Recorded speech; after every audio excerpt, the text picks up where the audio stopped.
Halo rekan-rekan langkahku, kali ini kita akan membedah kisah mistis dan mitos yang beredar di Gunung Gede Pangrango.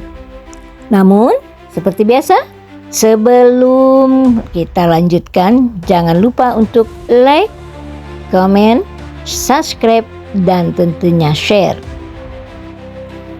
Baiklah, kita lanjutkan. Gunung Gede Pangrango adalah salah satu gunung tertinggi di Jawa Barat yang terkenal bukan hanya karena keindahan, tetapi juga karena legenda dan cerita mistis yang melekat padanya. Terletak di Kabupaten Sukabumi, Provinsi Jawa Barat, Gunung Gede ini memiliki ketinggian 2.958 mdpl dan menjadi surga bagi para pendaki dan pecinta alam. Namun di balik keindahannya, Gunung Gede Pangrango memiliki sejumlah cerita dan legenda yang konon memiliki daya tarik tersendiri bagi para pendaki. Salah satu cerita yang paling terkenal adalah tentang seorang raja yang memimpin pasukannya untuk menaklukkan gunung tersebut. Namun, sang raja tiba-tiba hilang dan tidak pernah ditemukan lagi. Masyarakat sekitar menganggap bahwa raja tersebut diterkam oleh makhluk gaib yang tinggal di gunung. Sebuah cerita menarik menceritakan tentang seorang tokoh bernama Raden Surya Kencana Winata Mangkubumi, juga dikenal sebagai Pangeran Surya Kencana. Legenda ini menjadi bagian dari warisan budaya yang kaya di wilayah tersebut. Alun-alun ini menjadi salah satu tempat yang disakralkan oleh masyarakat sekitar, yaitu alun-alun Surya Kencana. Disebut alun-alun karena tempat ini berupa padang savana yang luas. Terletak di ketinggian 2.750 mdpl, alun-alun Surya Kencana menyajikan pemandangan yang indah.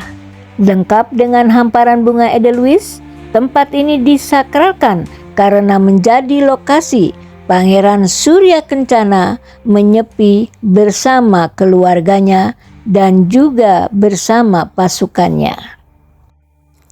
Konon alun-alun ini juga menjadi tempat persembunyian Prabu Siliwangi saat berhadapan dengan kerajaan Islam.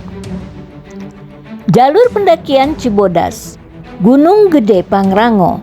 Jalur pendakian Cibodas adalah salah satu trek yang bisa dipilih para pendaki yang ingin menuju ke puncak Gunung Gede Pangrango. Namun, jalur pendakian Cibodas ini menyimpan cerita mistis tersendiri di dalamnya. Pada tahun 2006 diceritakan salah satu pendaki yang mengaku melihat seseorang perempuan bertubuh kecil menggunakan gaun putih. Sosok perempuan tersebut mengajaknya pergi mencari temannya yang hilang ke hutan dekat sumber air panas. Namun pendaki tersebut menolak dan menyuruh sosok perempuan tersebut meminta pertolongan ke pos terdekat. Pendaki tersebut juga sempat bertemu dengan pendaki lain di Telaga Biru. Saat bercerita tentang pengalamannya, pendaki yang ditemuinya tersebut mengatakan kalau tidak ada pendaki lain selain mereka. Sosok raksasa hitam. Mitos Gunung Gede Pangrango berikut adalah adanya sosok raksasa hitam di gunung ini. Mitos ini berdasarkan cerita yang beredar dari seorang pendaki perempuan. Saat itu dia bersama rombongannya mendaki ketika cuaca hujan.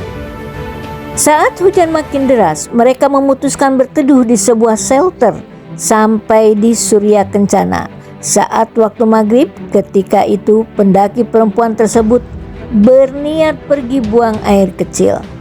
Seorang diri dengan membawa sebungkus kopi sesuai anjuran temannya untuk menyamarkan bau. Namun, saat buang air kecil, dia mengaku merasa ada sosok yang mengintipnya. Setelah kembali ke rombongan, dia mulai merasa kepalanya terus berat. Saat ingin tidur, dia justru bermimpi dipeluk oleh sosok raksasa. Cerita mitos Gunung Gede Pangrango yang juga beredar di masyarakat adalah adanya sosok kuntilanak. Satu sosok ketika ada seorang pendaki yang memulai pendakian pada tengah malam. Perjalanan menuju puncak pun berjalan seperti biasa. Namun saat turun gunung, salah satu pendaki mengaku melihat sosok kuntilanak putih yang melayang di sekitarnya. Makhluk tersebut mengikuti dan melayang di sisinya. Kuntilanak tersebut baru hilang saat rombongan tiba di pos selanjutnya. Selain sosok kuntilanak, beredar pula cerita tentang hantu Gunung Gede Pangrango. Hantu tersebut berbentuk dua kepala yang berjalan lambat dan sempoyongan karena memiliki dua kepala tersebut. Tidak hanya itu, hantu kepala dua ini pun konon juga sering menyamar. Sebagai warga setempat, hantu tersebut juga sering menyesatkan para pendaki. Itulah tadi beberapa mitos Gunung Pangrango yang menarik diketahui.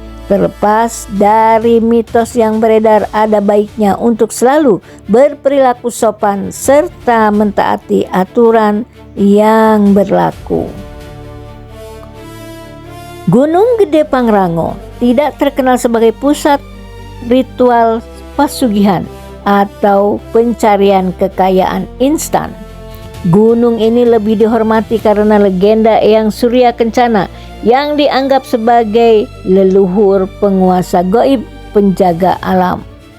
Bukan tempat memuja kekayaan, mitos dan realitas spiritual, bukan tempat pesugihan. Cerita mistis di kawasan ini lebih berpusat pada ziarah penghormatan, pencarian ilmu batin, atau ngalap berkah leluhur. Bukan ritual pesugihan harta. Sosok Eyang Surya Kencana dipercaya oleh warga lokal dan pendaki sebagai tokoh bijak pelindung kawasan gunung, bukan pemberi kekayaan sesat. Aktivitas sejarah, sebagian orang datang untuk berdoa atau bertapa demi ketenangan batin yang kadang keliru disamakan oleh orang luar sebagai tempat pesugihan. Aturan dan etika pendakian menjaga ucapan dan perilaku selama mendaki. Dilarang merusak alam atau mengambil benda sakral. Mematuhi tata tertib resmi dari Balai Besar Taman Nasional Gunung Gede Pangrango. Gunung Gede Pangrango di Jawa Barat menyimpan cerita kaya, mulai dari legenda Prabu Surya Kencana, Padang Edelweiss, alun-alun Surya Kencana, hingga letusan sejarah sejak 1747. Kawasan ini dikelola sebagai Taman Nasional Gunung Gede Pangrango yang melindungi jutaan flora dan fauna uniknya. Prabu Surya Kencana, tokoh lokal dan tanah Sunda yang dipercaya menjadi penguasa gaib Gunung Gede Pangrango. Aturan dan adab, pendaki dilarang sombong, merusak alam, atau berkata kasar agar selamat. Kemudian juga ada pesan leluhur, mitos dibuat untuk menjaga keaslian hutan dan rasa hormat pada alam. Alun-alun Surya Kencana, padang savana luas yang dipenuhi bunga edelweiss abadi. Tempat favorit pendaki untuk mendirikan tenda sebelum naik ke puncak. Menyajikan pemandangan indah tetapi menuntut fisik yang kuat. Jalur Cibodas, jalur klasik dengan bonus pemandangan air terjun dan sumber air panas tentunya. Maun Putri, jalur lebih singkat menuju Surya Kencana, tetapi jalurnya menanjak terjal. Sala Bintana, jalur yang paling sepi dengan trek panjang dan menantang. Seperti kita ketahui, Gunung Gede Pangrango menyimpan berbagai mitos yang dipercaya akan membawa petaka apabila dilanggar. Namun, ternyata di balik mitos atau larangan terdapat makna mendalam untuk menjaga lingkungan dan keselamatan pada pendaki. Ada beberapa mitos yang sampai saat ini banyak dipercaya oleh pendaki. Salah satunya ialah larangan mendaki saat menstruasi. Namun, secara logis, diketahui perempuan yang sedang menstruasi akan mudah lelah dan emosinya tidak stabil.